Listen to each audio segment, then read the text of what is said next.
Halo, di sini saya akan mempresentasikan tugas saya yaitu filsafat pendidikan. Jadi kita masuk pada poin pertama. Pertama, poin pertama yaitu menganalisis kurikulum merdeka dari sudut pandang filsafat, esensialisme, peran idealisme, dan progresivisme. Kurikulum merdeka dengan penekanan pada pengembangan potensi siswa secara holistik dan membentuk uh, profil pelajar Pancasila dapat dianalisis melalui tiga aliran filsafat tersebut. Uh, Analis ini akan mengkaji kekuatan dan kelemahan kurikulum dalam mencapai esensi pendidikan dasar, serta interaksi-interaksi filosofi tersebut dengan prinsip merdeka belajar.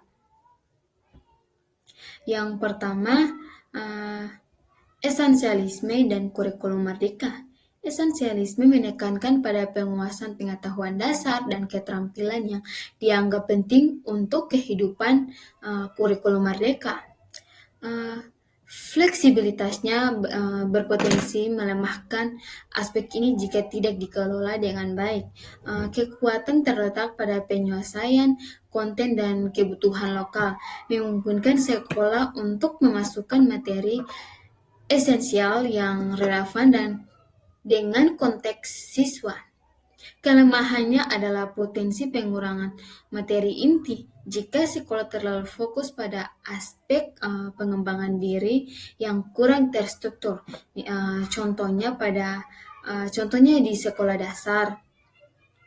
Di sekolah dasar lebih berfokus pada penguasaan membaca, menulis, dan berhitung secara mendalam mencerminkan esensialisme. Sebaliknya sekolah yang terlalu menekankan pada proyek tanpa dasar pengetahuan yang kuat dapat dianggap sebagai kelemahan. Yang kedua, peran idealisme dan kurikulum merdeka. Peran idealisme berfokus pada kebenaran abadi dan nilai-nilai universal yang berlaku sepanjang zaman. Kurikulum merdeka dapat mendukung hal ini melalui pengembangan karakter dan nilai-nilai. Kekuatannya terlihat dalam penanaman nilai-nilai luhur seperti kebangsaan, gotong royong, dan integritas. Kelemahannya adalah potensi penafsiran nilai-nilai yang berbeda dari berbagai konteks budaya dan sosial. Contohnya kegiatan yang mempromosikan toleransi antara agama dan penghargaan terhadap keberagaman budaya yang mendukung peran idealisme. Namun jika penanaman nilai-nilai hanya bersifat tanpa pemahaman mendalam, hal tersebut merupakan kelemahan. Yang ketiga, progresivisme dan kurikulum merdeka. Progresivisme menekankan pada pengalaman belajar yang relevan dan berpusat pada siswa. Kurikulum merdeka dengan prinsip merdeka belajar sangat selaras dengan filosofis ini. Kekuatannya adalah pelibatan siswa secara aktif dalam proses pembelajaran dan pengembangan potensi sesuai minat dan bakat. Kelemahannya adalah potensi kurangnya struktur dan penguasaan yang dapat mengakibatkan pembelajaran yang kurang terarah. Contohnya di SD, pembelajaran berbasis proyek yang memungkinkan siswa mengeksplorasi minat mereka mencerminkan progresivisme. Namun jika proyek hanya sekedar kegiatan tanpa tujuan pembelajaran, tanpa tujuan pemberian yang jelas, hal itu merupakan kelemahan.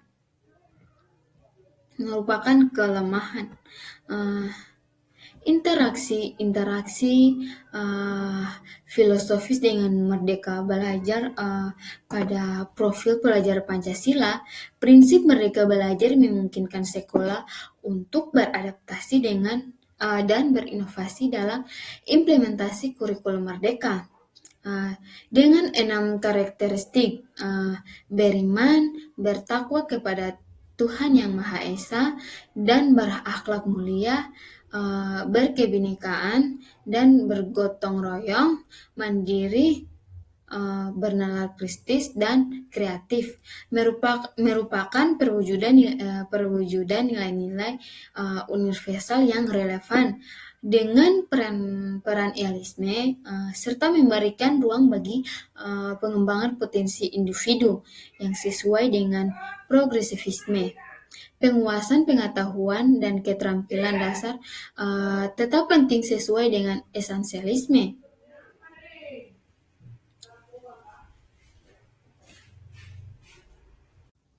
Selanjutnya, peran guru dalam era digital.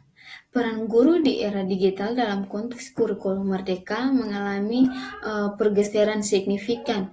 Guru bukan lagi sekedar menyampaikan informasi, tetapi menjadi fasilitator pembelajaran yang aktif, yang mendorong siswa untuk berpikir kritis, kreatif, dan kolaboratif. Tantangan ini muncul karena akses informasi yang melimpah di dunia digital. Guru harus mampu membimbing siswa untuk menyaring informasi, mengevaluasi sumber, dan membangun pemahaman yang komprehensif dan bukan sekedar menerima informasi secara pasif. Kurikulum merdeka dengan prinsip merdeka belajar mendorong guru untuk lebih fleksibel dan inovatif dalam metode pengajaran. Guru perlu menguasai teknologi digital untuk menciptakan pengalaman belajar yang interaktif dan menarik. Mereka juga harus mampu mengelola pembelajaran yang berpusat pada siswa, memberikan ruang bagi eksplorasi dan menyesuaikan strategi pengajaran dan dengan kebutuhan dan gaya belajar masing-masing siswa. Adapun tantangan epistemologis yang dihadapi guru. Yang pertama itu tantangan memvalidasi informasi. Memvalidasi informasi itu memastikan informasi yang diakses siswa itu akurat dan terpercaya. Kemudian menguasai teknologi, menggunakan teknologi digital secara efektif untuk mendukung pembelajaran. Yang berikut, mengembangkan kemampuan berpikir kritis, membimbing siswa untuk menganalisis informasi dan membentuk opini sendiri. Yang berikut,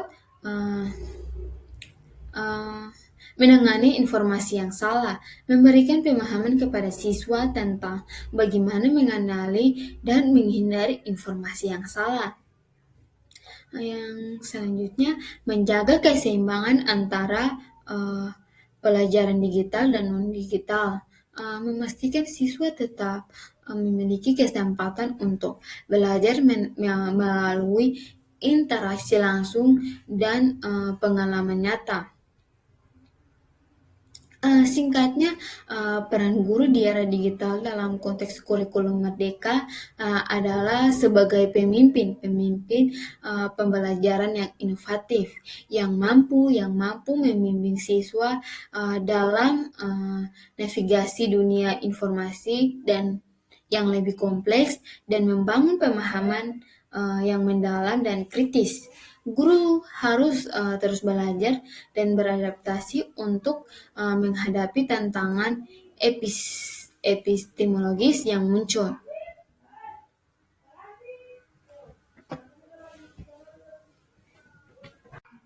Selanjutnya, Peran filsafat epistemologi dalam membimbing guru SD di era digital.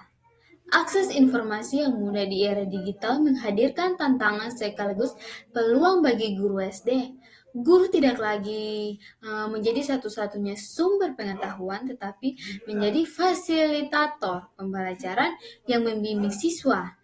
Dengan menggunakan dalam membimbing siswa dalam menyaring, mengevaluasi, dan menggunakan informasi secara bertanggung jawab.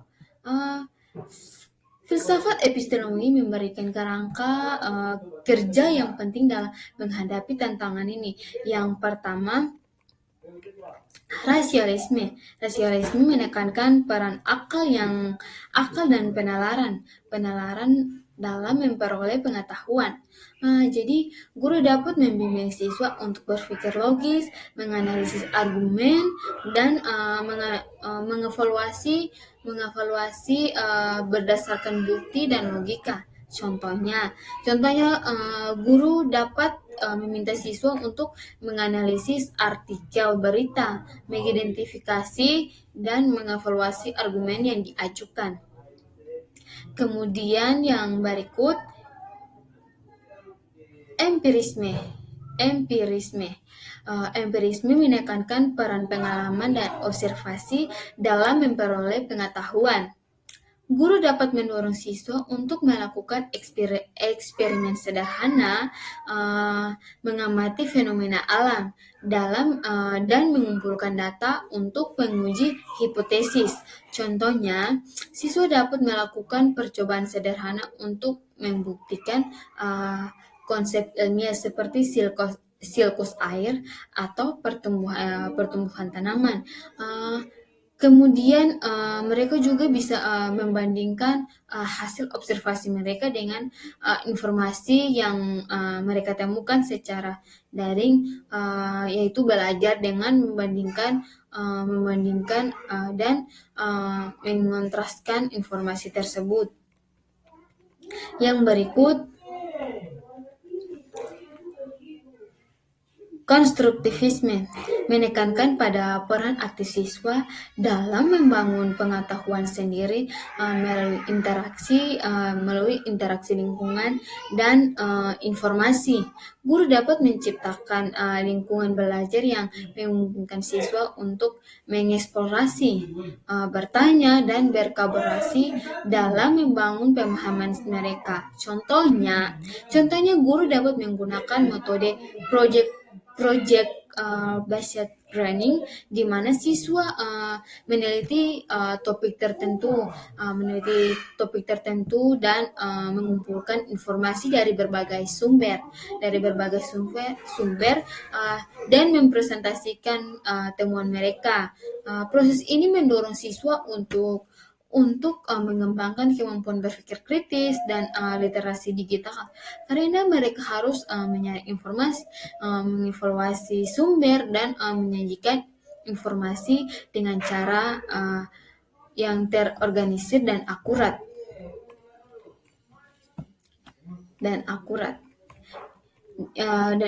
Dan membedakan informasi yang benar dan yang salah, serta mengembangkan kemampuan berpikir kritis dan literasi digital.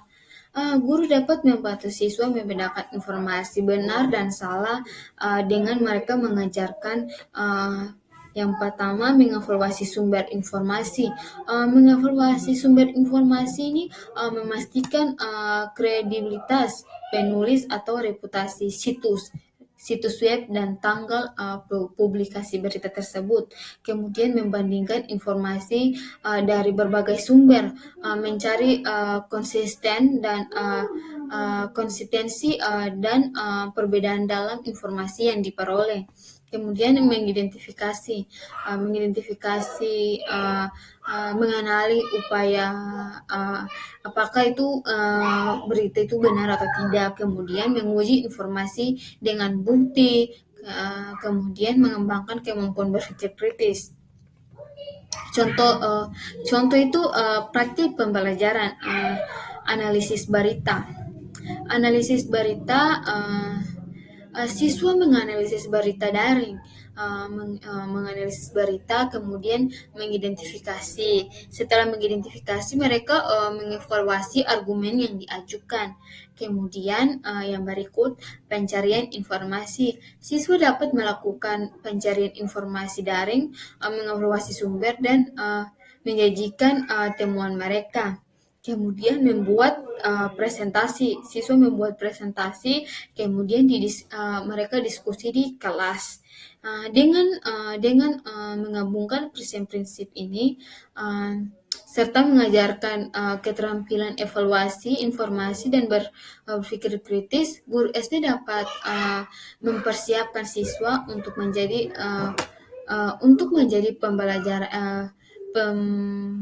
pembelajar yang aktif, bertanggung jawab, dan mampu menghadapi tantangan di era digital ini.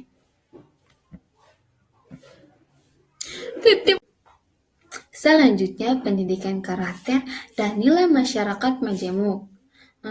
Indonesia adalah negara dengan keberagaman yang luar biasa, keberagaman suku, agama, ras, dan budaya yang menjadi kekayaan bangsa. Namun, namun juga menghadirkan tantangan dalam pendidikan karakter dan nilai. Bagaimana kita membangun karakter dan nilai-nilai positif di tengah-tengah masyarakat yang majemuk? Jadi pendidikan karakter tidak hanya tentang menghafal nilai-nilai, tetapi juga memahami dan menghayati nilai-nilai tersebut. Dalam konteks kehidupan nyata, rasialisme membantu siswa berpikir kritis tentang nilai-nilai yang mereka pelajari. Kemudian empirisme mendorong mereka untuk mengamati dan berinteraksi dengan masyarakat yang beragam. Kemudian konstruktivisme memungkinkan mereka untuk membangun pemahaman mereka tentang nilai-nilai tersebut. Dalam masyarakat majemuk, penting untuk menanamkan nilai-nilai kebangsaan, toleransi, dan saling menghargai. Guru berperan penting untuk memfasilitasi proses ini dengan menciptakan lingkungan belajar yang inklusif dan menghargai perbedaan mereka harus mampu membimbing siswa untuk memahami dan menghargai keberagaman serta membangun rasa persatuan dan kesatuan. Tantangannya terletak pada bagaimana menanamkan nilai-nilai universal tanpa mengabaikan keunikan budaya lokal. Guru harus mampu mengadaptasi pendekatan pengajaran mereka agar sesuai dengan konteks budaya siswa, sekaligus menanamkan nilai-nilai yang relevan dan universal. Pendidikan karakter dan nilai dalam masyarakat majemuk adalah proses yang berkelanjutan dan membutuhkan komitmen dari semua pihak. Jadi dengan pendekatan yang holistik dan inklusif, kita dapat membangun generasi muda yang memiliki karakter yang kuat dan mampu hidup berdampingan secara damai dan harmonis. Selanjutnya, filsafat aksiologi dalam pengembangan karakter di masyarakat majemuk. Tadi sudah saya jelaskan, tapi di Indonesia ini memiliki keberagaman budaya, suku, dan agama ya. Jadi ada beberapa penjelasan. Jadi ada beberapa penjelasan bagaimana mempromosikan nilai-nilai toleransi dan kebinekaan melalui pembelajaran di kelas. Jadi dengan mengacu pada pemikiran filsafat Pancasila dan filsafat progresivisme. Jadi yang pertama itu mengacu pada filsafat Pancasila. Pancasila menekankan nilai-nilai persekutuan, kesatuan, dan kerukunan dalam keberagaman. Guru dapat mengintegrasikan nilai-nilai ini ke dalam pembelajaran. Dalam pembelajaran dengan mengajarkan sejarah dan keberagaman Indonesia. Siswa diajak untuk mempelajari sejarah perjuangan kemerdekaan, peran tokoh-tokoh penting dari berbagai latar belakang dan keberagaman budaya di Indonesia. Kemudian membangun rasa saling menghargai. Melalui diskusi kelas dan kegiatan kelompok, siswa diajak untuk saling menghargai perbedaan pendapat dan keyakinan dan budaya mereka, dan mengenalkan berbagai upacara adat. Jadi dalam pengajaran itu kita harus mengenalkan berbagai upacara adat setempat. Misalkan bertugas di tempat mana, kita harus sesuaikan mengenalkan adat tersebut. Jadi guru dapat melibatkan siswa dalam kegiatan adat, memperkenalkan berbagai upacara adat dari berbagai daerah di Indonesia, dan mengajarkan siswa untuk menghormati dan menghargai tradisi yang berbeda. Kemudian mengacu pada filsafat progresivisme. Filsafat ini menekankan pentingnya pengalaman belajar yang aktif dan bermakna bagi siswa. Jadi guru dapat menerapkan dengan pembelajaran berbasis proyek. Jadi siswa dapat terlibat dalam proyek yang menuntut mereka untuk bekerja sama dan berbagai ide dan memecahkan masalah bersama teman-teman dari latar belakang yang berbeda. Contohnya membuat presentasi tentang berbagai budaya di Indonesia. Kemudian guru dapat menerapkan diskusi kelas yang inklusif. Guru dapat menciptakan kelas yang aman, nyaman bagi siswa untuk mengekspresikan pendapat dan pandangan mereka meski berbeda. Jadi guru harus memfasilitasi dan menghargai perbedaan pendapat dari siswa-siswa. Kemudian guru dapat menerapkan menggunakan studi kasus yang relevan dalam kehidupan sehari-hari untuk siswa membahas dan menganalisis informasi tersebut.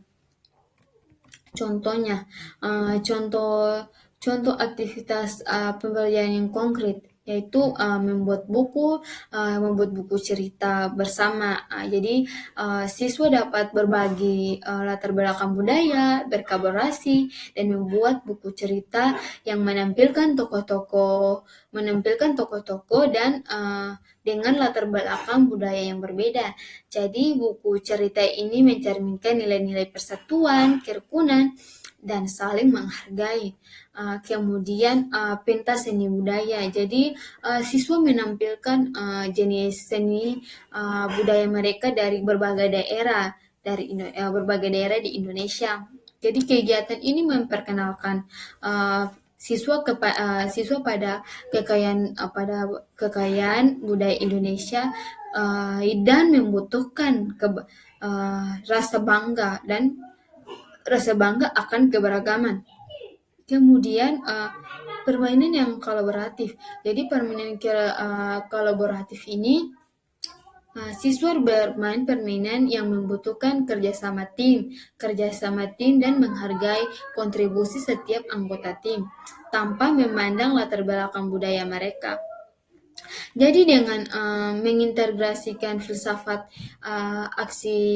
aksiologi Pancasila dan progresivisme, guru SD dapat mengembangkan pendidikan karakter dan nilai yang inklusif dan relevan bagi siswa di tengah masyarakat yang majemuk. Jadi pendidikan karakter ini tidak hanya sekedar menghafal nilai-nilai, tetapi tentang menghayati dan mengaplikasikan nilai-nilai tersebut dalam kehidupan sehari-hari. Selanjutnya ada esai, yaitu pendidikan karakter dan nilai inklusif di Indonesia, integrasi filsafat aksiologi, Pancasila, dan progresivisme dalam kurikulum guru PGSD, yaitu guru sekolah dasar.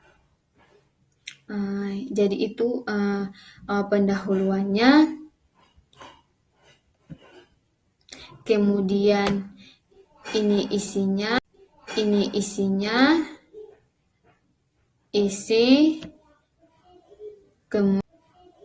kemudian isi juga, dan terakhir dan yang kelima, dan ini penutupnya. Terima kasih.